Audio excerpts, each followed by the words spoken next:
True intelligence today is not mental, it's emotional. Harari reveals why.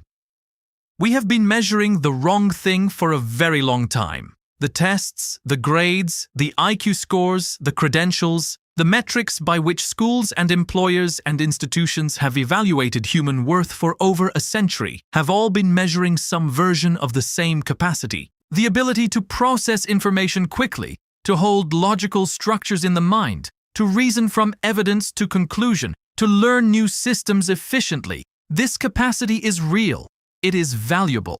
And for most of the era of modern industrial civilization, it was also a reasonable proxy for the thing that actually mattered, which is the capacity to contribute meaningfully to the tasks that the economy and society most needed done. But something fundamental has changed. And the change makes the century-long equation between cognitive processing speed and human value not merely incomplete, but actively misleading in ways that have profound consequences for how individuals should develop themselves and how institutions should evaluate and reward human contribution. That something is artificial intelligence. Not AI as a distant concern or a future disruption, but AI as the present and accelerating reality of systems that are already matching and in many domains already surpassing human cognitive performance across the range of tasks that conventional intelligence measures most reliably capture. Yuval Noah Harari has made a specific and carefully reasoned argument about what this means. It is not that cognitive intelligence has become unimportant. It is that cognitive intelligence has become the form of intelligence that is least specifically human, least irreplaceable, and therefore least adequate as the primary definition of human value and human contribution in the era now beginning. And the form of intelligence that remains most specifically human, most genuinely irreplaceable, and most urgently needed is the form that conventional frameworks have most consistently undervalued. It is emotional intelligence. Not as a soft supplement to the cognitive kind, but as the primary form of intelligence that the current moment most genuinely requires. To understand why, consider what artificial intelligence systems can and cannot do. They can process information at scales and speeds that dwarf human capacity. They can identify patterns in vast datasets that no human analyst could discern. They can generate text, images, code, and analysis that rivals and in many domains surpasses the output of highly trained human professionals. They can learn new domains rapidly and apply what they learn with consistency that human performance, variable, and subject to fatigue and emotion, cannot match. These are real capabilities that are advancing rapidly and that are already restructuring what human beings are needed for across a wide range of economic and professional contexts. What they cannot do or cannot do in any way that currently exists or is clearly imminent is be genuinely present with another human being's experience. An AI system can generate responses to expressions of emotion that are statistically similar to the responses that emotionally intelligent human beings produce. It can recognize the likely emotional state of a person from verbal and behavioral cues with impressive accuracy. But there is something fundamental that is absent from the most sophisticated AI emotional response, something that the people who receive it can often feel even when they cannot name it precisely. There is no actual consciousness on the other end that is genuinely affected. No nervous system that is moved. No being that carries the weight of the encounter in the way that genuine human presence carries it. The difference between being accompanied by another genuine consciousness and being processed by a sophisticated system that simulates accompaniment is not a difference of degree, it is a difference of kind. And it is precisely the kind that matters most in the situations where genuine human presence is most needed. When a person is genuinely frightened, what they need is not accurate information about their situation. They need to feel that another consciousness is actually there with them in the fear. When a person is grieving, what they need is not well-calibrated expressions of sympathy. They need the specific quality of being genuinely held by another being who is also affected. When a patient receives a devastating diagnosis, what they need from the physician is not only clinical accuracy. They need a human being who can be present with the weight of the moment without managing it from behind professional distance. When a student has stopped engaging with learning, what they need is not a more efficient content delivery mechanism. They need a teacher who can actually sense the specific texture of that student's resistance and respond to it as the specific human being it belongs to. In every one of these situations, the primary determinant of whether the encounter adequately addresses the human need it is meant to serve is not cognitive intelligence in any conventional sense. It is the quality of genuine emotional presence, the capacity to be actually there, actually affected, actually responsive in the full sense that responsiveness takes on only when it involves a being that is genuinely present, rather than one that is generating statistically appropriate outputs. This is what emotional intelligence, in its deepest and most practically significant form, actually consists of. And it is what no AI system can currently provide, and what may be genuinely most difficult for such systems to provide, even as their other capabilities continue to advance.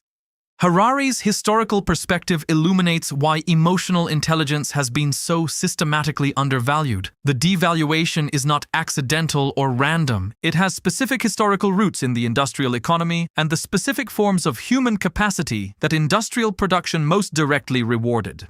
The factory required reliable execution of defined tasks. The bureaucracy required consistent application of established rules. The professions required mastery of specialized knowledge and its consistent, accurate application. These are all capacities that sit closer to the cognitive end of the intelligence spectrum, and the educational and institutional systems that evolved alongside the industrial economy were designed accordingly to identify, develop, and reward cognitive processing capacity above other forms of human intelligence. The problem is that those systems have persisted, and the cultural values they encode have persisted, into an era when the cognitive capacities they were designed to develop and reward are precisely the capacities that artificial intelligence is most rapidly and most thoroughly replicating. The educational system that rewards the student who can memorize, analyze, and apply information most accurately and quickly is producing graduates optimally prepared for the roles that AI is most rapidly eliminating. And it is simultaneously failing to develop the capacities that AI is least capable of replicating, and that the era ahead most genuinely needs. The specifically human capacities. The emotional and relational ones, the ones that depend on having a body that can be hurt, a history that was actually lived, a mortality that gives weight to every encounter, and a genuine inner life that responds to another genuine inner life in ways that go beyond statistical pattern matching. What does emotional intelligence in its deepest form actually consist of? Not merely the ability to recognize emotions in others, though that is part of it. Not merely the ability to manage one's own emotional states, though that too is part of it.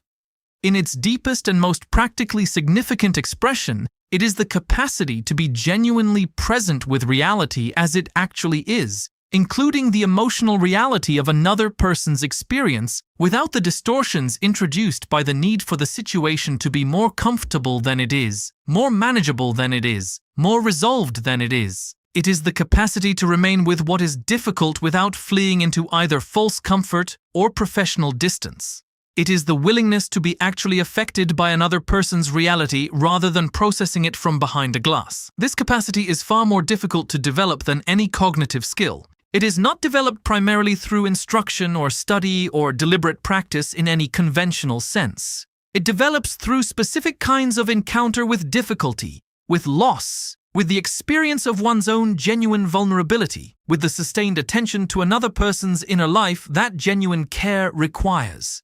It develops through grief properly engaged rather than managed, through conflict navigated honestly rather than avoided, through genuine silence and genuine stillness, through the specific quality of relationship that develops only when two people are genuinely known to each other over time, not performing versions of themselves but actually present with each other in the full complexity of what they actually are.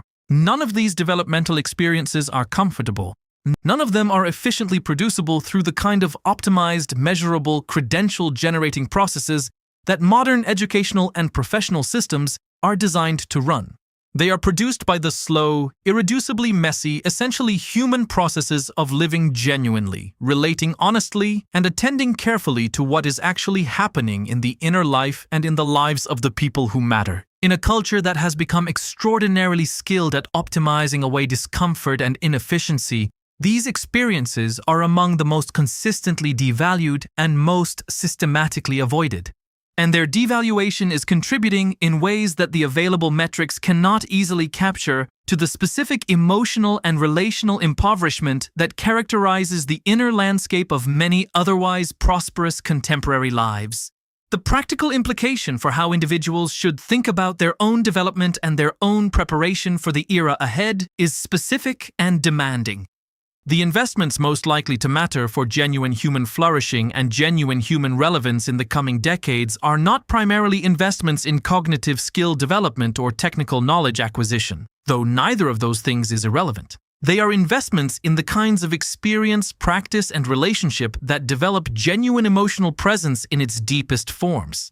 In the quality and depth of relationships rather than the number and breadth of connections. In the practices that develop sustained inner attention, the capacity to remain with experience rather than immediately fleeing it, the tolerance for ambiguity and difficulty that genuine presence requires. In the honest engagement with your own emotional experience, that is the prerequisite for genuine emotional presence with others. None of these investments are easy to quantify. None produce the visible, measurable credentials that the systems through which people are currently evaluated are designed to recognize. But they are the investments that produce the specifically human capacities that the era ahead most needs, and that no artificial system is on any clearly visible horizon of replicating. The most intelligent response to the current moment is not to compete with artificial intelligence on the terrain where artificial intelligence is strongest. It is to develop most fully the capacities that are most distinctively and most irreducibly human. The capacity to be genuinely moved by another person's reality. To hold the moral weight of a specific situation rather than applying a rule from behind glass. To be actually present in a conversation rather than processing it. To accompany another being through difficulty in a way that is genuinely different from being accompanied by a sophisticated algorithm. These capacities are not lesser forms of intelligence that deserve secondary status now that cognitive intelligence is being replicated by machines. They are the primary form of intelligence that the current moment most urgently requires. The specific, embodied, mortal, emotionally present intelligence of a being who has actually lived and actually suffered and actually loved, and who brings that living and suffering and loving into every genuine encounter with another being who has done the same. True intelligence today is not mental. It never was entirely. But now, for the first time in the history of formal assessment of human capacity, the forms of intelligence that are genuinely irreplaceable are the ones that have always been the hardest to measure. The ones that live not in test scores or credentials, but in the quality of presence a person brings to the specific, unrepeatable, irreplaceable encounters that constitute the most important moments of human life. Develop that. Not because it is compensatory, but because it is the real thing. And in the era now beginning, the real thing is also the most valuable thing. That is not consolation. That is the most important opportunity available. There is one final dimension of this argument that deserves honest attention because it concerns not merely professional relevance or career strategy, but something more fundamental. It concerns what the elevation of emotional intelligence as the primary form of intelligence in the current era means for how we understand and relate to our own inner lives. For too long, the cultural framework that placed cognitive intelligence at the top of the hierarchy of human capacities also implicitly elevated a specific relationship with inner experience. The relationship of the detached observer, the rational analyst, the person who manages emotion rather than inhabiting it, as the ideal toward which development should aspire. The person who was most admired was the person who felt less, processed faster, decided more cleanly, and was most thoroughly insulated from the messiness of their own emotional interior.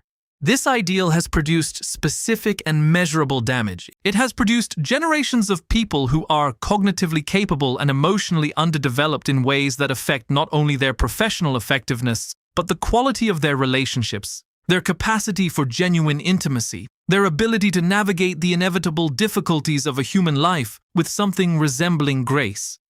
It has produced a culture in which the admission of genuine emotional experience is experienced as weakness, in which the display of vulnerability is understood as risk rather than as the prerequisite for genuine connection, and in which the richest and most important dimensions of human inner life are systematically suppressed in the name of the cognitive clarity that suppression was supposed to produce. Harari's argument about emotional intelligence as the primary form of intelligence for the current era is therefore not merely an economic or professional argument. It is an argument about the specific form of human development that the current moment most requires. And what it requires is not the detached observer model that cognitive supremacy has promoted, but something more integrated and more genuinely demanding. The person who can feel fully and think clearly simultaneously, who can be moved by another person's reality without losing their own perspective, who can hold genuine uncertainty without collapsing into either false certainty or paralytic anxiety, who can maintain authentic relationship across difficulty and conflict and change, who can be actually present in their own life, with genuine attention to what is actually happening both inside and around them, rather than processing the experience of living from behind the comfortable distance of managed emotional detachment. This is the intelligence that the era is asking for, not instead of cognitive capacity, which remains valuable and worth developing, but as its necessary complement, its deepest context, and in the specific conditions of the current moment, its most urgent priority. The machines are getting better at thinking. Human beings need to get better at being, and being in the full and genuine sense is the domain that no machine has yet touched, and that every genuinely present, genuinely attentive, genuinely emotionally alive human being embodies every time they choose to actually show up for another person rather than merely processing their presence from a safe and managed distance. That is the most important intelligence available today. And it lives not in any test score or credential. It lives in the quality of how you are, with yourself and with the people whose lives your life touches.